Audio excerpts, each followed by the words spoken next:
Welcome to our channel. Botsa Satyanarayana గారి మాటల్లో మావిగన్ ఏంటో ఇప్పుడు చూద్దాం. దీని గురించి చర్చించడానికి విచ్చేశారు ప్రముఖ సోషల్ యాక్టివిస్ట్ శ్రీలీల గారు. నమస్కారం శ్రీలీల గారు. నమస్తే అమ్మ. అప్పుడేమో విధానం అన్నారు, ఇప్పుడు ప్రతిపాదన అంటున్నారు. బొత్స సత్యనారాయణ గారు ఈరోజు నిన్న మీడియాలో మాట్లాడారంట. ఏంటి మేడం దీని గురించి ఏమైనా చెప్తారా? బొత్స సత్యనారాయణ గారు ఈ రోజున మావిగన్ గురించి మాట్లాడారు. గతంలో 3 రాజధానుల గురించి కూడా మాట్లాడారు. అంతకుముందు అసలు అమరావతి రాజధాని అని కూడా మాట్లాడారు. దాని గురించి కూడా ప్రతిసారి మీడియా ఆయన్ని క్వశ్చన్ చేయటం, ఆయన సమాధానం కూడా అలానే ఉండిద్ది. వాళ్ళ ఆలోచనలు ఎలా ఉంటాయో వాళ్ళ సమాధానాలు కూడా అలానే ఉంటాయి. గతంలో ఏమన్నారంటే అసలు అమరావతి రాజధాని అని మాకు ఇష్టం, జగన్మోహన్ రెడ్డికి ఇక్కడ ఇల్లు ఉంది, మా జగన్మోహన్ రెడ్డి ఇల్లు కట్టుకొని ఉన్నాడు, నారా చంద్రబాబు నాయుడికి ఇల్లు లేదు, మరి కాబట్టి మా జగన్మోహన్ రెడ్డి ఇక్కడుండి పరిపాలన అందిస్తాడు, మరి చంద్రబాబు నాయుడు ఎక్కడుండి పరిపాలన అందిస్తాడని చెప్పేసి ఒక అభూత కల్పనని ప్రజల్లోకి తీసుకువెళ్ళి ఒకే ఒక ఛాన్స్ అని జగన్మోహన్ రెడ్డి ఎలా సీఎం అయ్యాడో తెలుసు. తర్వాత వాళ్ళు వచ్చిన తర్వాత వాళ్ళు చేసిన అల్లకల్లోలం అంతా ఇంత కాదు. ఒక బీభత్స అని మనం చూసాం. వెలుజు ఎలా అయిపోయిందో, వెలవెలబోయింది.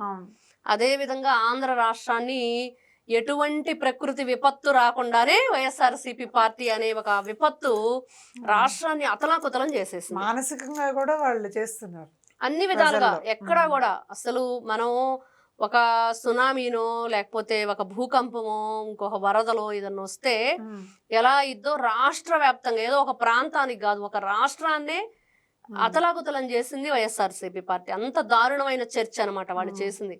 రచ్చ వాళ్ళు చేసింది అంతా ఇంత కాదు. వాళ్ళ పరిపాలన ఎంత దాష్టికానికి వడగట్టారు, ఎంత దౌర్జన్యాలు చేశారు, ఎంతమంది ప్రాణాలు తీశారు, ఎంతమంది ఆడపిల్లల మానాలకు రక్షణ లేకుండా పోయిందో మనకు తెలుసు. అంత దౌర్జన్యాలు చేసిన తర్వాత కూడా వాళ్ళు చేసింది ఏంటంటే 3 రాజధానులు అనే పేరుతోటి అమరావతి రైతుల గుండె చప్పుడు ఆగిపోయేటట్లు చేశారు. ఎంతమంది ప్రాణాలు కోల్పోయారు? 1631 రోజులు అక్కడ శిబిరాలు పెట్టి, వాళ్ళు దీక్షా శిబిరాలు, వీళ్ళ చేత బూట్లు కాళ్ళతో, పోలీసులను బూట్లు కాళ్ళతో తన్నిచ్చారు, మహిళల్ని జుట్టు పట్టుకొని ఇచ్చారు. అసలు ఎక్కడ మహిళల్ని టచ్ చేయకూడదో అక్కడ టచ్ చేశారు. ఒక బాలింతరాలు పొత్తి కడుపు మీద బూట్లు కాళ్ళతో తన్నారు. ఎంత మంది ఎన్ని విధాలుగా వాళ్ళు ఆ రోజున ఎంత విలపించారో. ఆ అమరావతి రైతుల కన్నీటి ఉప్పెనకే జగన్మోహన్ రెడ్డి కొట్టుకుపోయాడు చెప్పాలంటే. అసలు అంత దారుణం. మొన్న రైతులు రాళ్ళేసి కొట్టడం అది అంటే వాళ్ళకి, అంటే ఇక్కడ రైతులు వాళ్ళ మీద ఫస్ట్ వీళ్ళు వెళ్ళి మాట్లాడడం వలన రైతులకి ఇంకా వాళ్ళ సహనం కోల్పోయారు. అసలు అక్కడ జరిగింది వైఎస్ఆర్సీపీ పార్టీ రౌడీలు వచ్చారు, ఎవరు గుంపులోంచి రాళ్లు వేశారు, ఎవరు పక్కకి వెళ్ళి దాక్కున్నారు, ఎవరు వెనకాల వచ్చారు, ఎవరు అంతా కూడా క్యాప్చర్ చేసి కెమెరా. ఇంకా ఇక మీదట ఈ దుష్కార్యాలు ఏవైతే ఉన్నాయో మేము ఇంకా సహించం అని చెప్పేసి రైతులు, అంటే ఒక పిల్లి అంటారు కదా, అయిపోతుంది గదిలో పెడితే అన్నట్టుగా జరిగినా అక్కడ మాత్రం రైతులు ఎవరు కూడా వాళ్ళ యొక్క దీన్ని కోల్పోలేదు. ఎక్కడ కూడా వాళ్ళు నిబద్ధతతోనే ఉన్నారు. అక్కడ కూడా కొంతమంది వైసీపీ వాళ్ళు ఏమంటున్నారు, కొంతమంది మావిగన్ అంటే, కొంతమంది అమరావతి అంటున్నారు. అంటే వాళ్ళల్లో వాళ్ళకి క్లారిటీ లేదు. మరి అంతే కదా. ఇప్పుడు వైఎస్ఆర్సీపీ పార్టీ వాళ్ళు కూడా అమరావతిలో ఉండి ఉంటారు కదా, వాళ్ళు కూడా భూములు ఇచ్చి ఉంటారు కదా. మరి దానికోసం ఈ రోజున 10 మంది రైతుల్లో 9 మంది ఇచ్చారు. ఒక రైతు భూమి ఇవ్వకపోతే మనం ఏం చేస్తాం? వాళ్ళు ఎందుకు ఇవ్వలేదు, వాళ్ళు ఇవ్వకపోవటం వెనక ఉన్న కారణాలు ఏంటనేది కూడా జగన్మోహన్ రెడ్డి అండ్ బ్యాచ్ కి తెలుసు.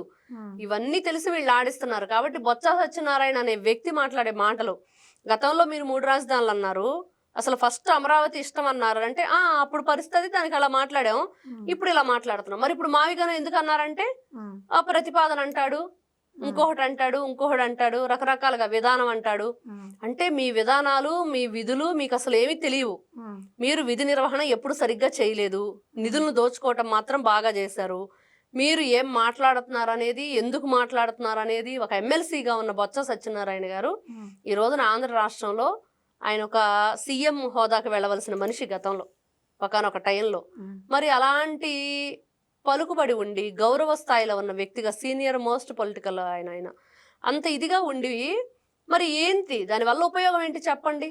కాబట్టి బొత్స సత్యనారాయణ గారి మాటలు కేవలం జగన్మోహన్ రెడ్డి మాట్లాడిస్తున్నాడు, మీరంతా కీచే బొమ్మల్లాగా అయిపోయారు జగన్మోహన్ రెడ్డి దగ్గర అనేది క్లియర్ గా అర్థమవుతుంది. కాబట్టి మీరు ఎన్ని రకాల ప్రతిపాదనలో లేకపోతే ఇంకోటి ఎన్ని రకాలు చేసినా అమరావతి రాజధాని అనేది దాదాపుగా 45-50 పార్టీలు దాన్ని జై అమరావతి జై ఆంధ్రప్రదేశ్ అని చెప్పేసి వాళ్ళందరూ కూడా ఆ రోజున ఆశీర్వదించారు.